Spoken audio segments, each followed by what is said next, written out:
Park rangers are trained to ignore certain sounds in the forest, especially when those sounds start following them.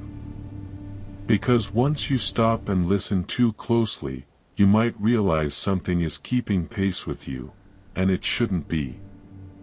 Across national parks in the U.S., rangers spend long hours alone, patrolling trails, responding to calls, and sometimes hiking miles into areas most visitors never see. And every now and then, they report something strange. Not sightings. Not attacks. Just the feeling, and sometimes the sound, of being followed. What makes these cases unsettling isn't what they saw. It's what they never could.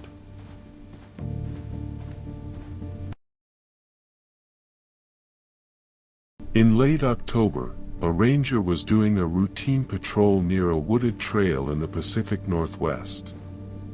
It was just after sunset, and the trail had already been closed to visitors. The job was simple: walk the path, check for anyone left behind, and head back. About 20 minutes in, the forest got quieter than usual. No wind. No birds. Just the sound of his own boots on gravel. That's when he heard something else. A second set of footsteps. Soft. Faint. But clearly behind him. He stopped. The sound stopped. He turned around. The trail was empty. He stood there for a moment, listening. Nothing moved. No branches, no leaves. So he kept walking. And a few seconds later, the footsteps came back. Same pace. Same distance. This time, he didn't stop. He just kept walking faster. The sound matched him. When he finally reached the trailhead, the noise stopped completely. He checked the ground with his flashlight. Only one set of footprints. His.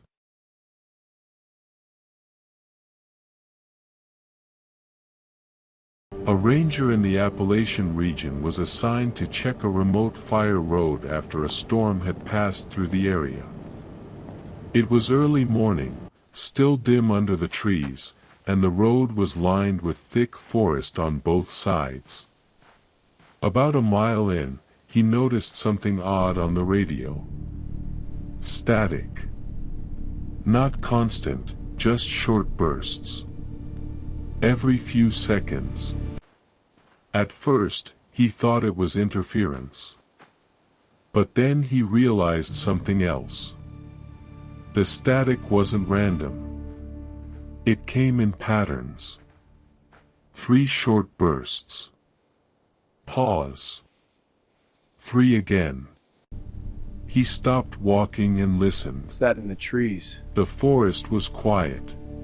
Dispatch. Then, Possible off to movement on the his fire right, road. deeper in the trees, he heard Hello? movement. Is anyone Not out there? loud.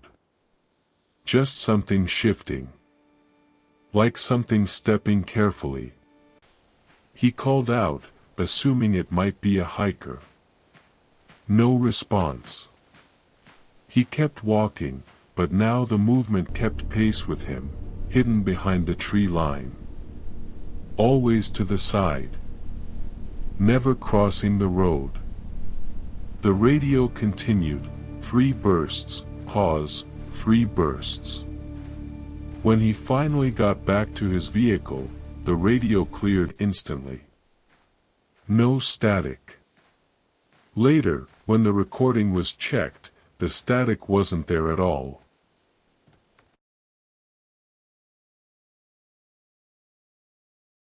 In a desert park in the southwest, a ranger was finishing a late shift near a canyon trail. It was already dark, and temperatures had dropped fast. The area was known for echoes, sounds could travel and bounce in strange ways. As he walked back toward the station, he heard footsteps behind him.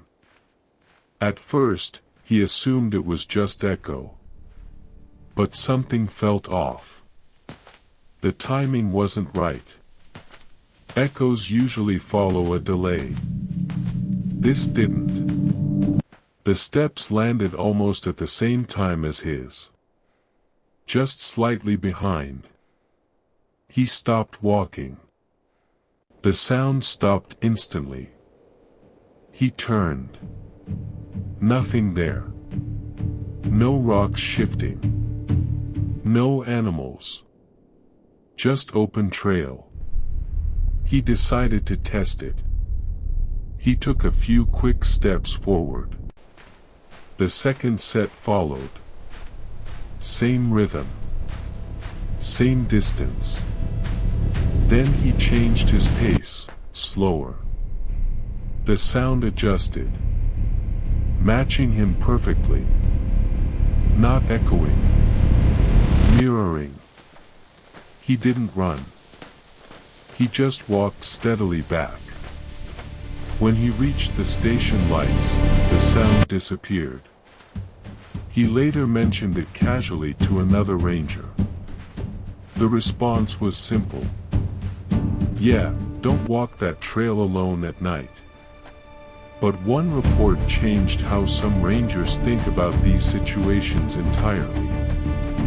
Because in that case, whatever was following, didn't stay hidden.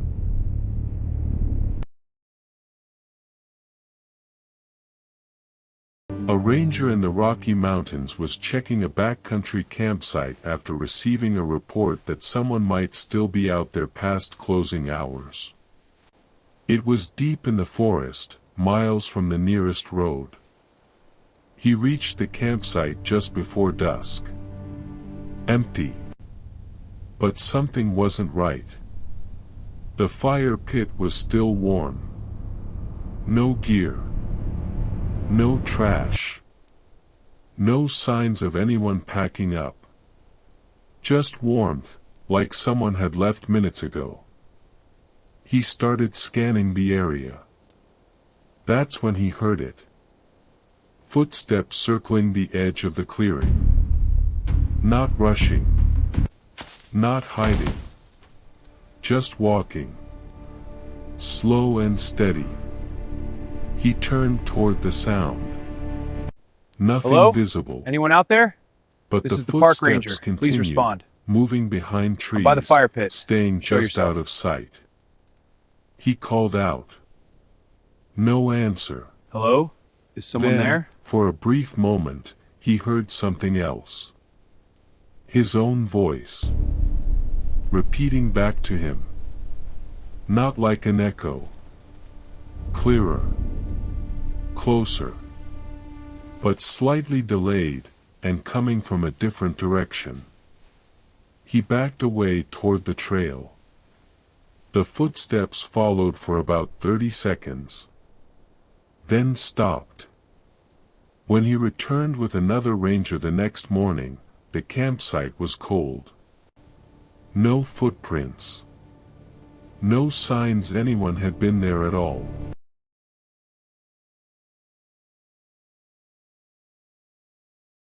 In Alaska, during late summer, a ranger was assigned to a solo overnight patrol near a remote stretch of forest known for minimal human activity.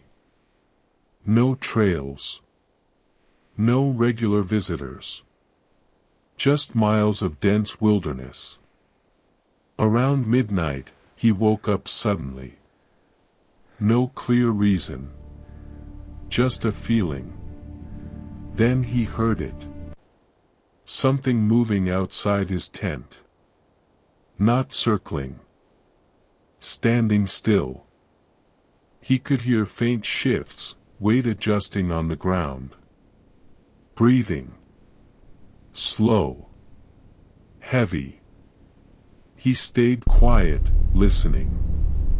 Minutes passed. Then it moved. Not away. Closer. One step. Then another. Stopping just a few feet from the tent. He reached for his radio. Dead. No signal. No power. Even though it had been working earlier. Then, from right outside the tent, he heard something that didn't make sense. A whisper. Low. Unclear. But structured. Like speech. Not animal noise. Not wind. Words. He couldn't make them out. But the rhythm was there. He stayed completely still. Eventually, after what felt like an hour, the sound stopped. The presence lifted. Morning came. When he stepped outside, the ground was soft enough to show prints. But there weren't any. No tracks. No disturbed soil. Nothing around the tent at all. Except for one detail he didn't notice until later. The zipper on his tent was partially open. From the outside. Most of these reports never make it beyond internal logs or quiet conversations between rangers. They don't call them sightings.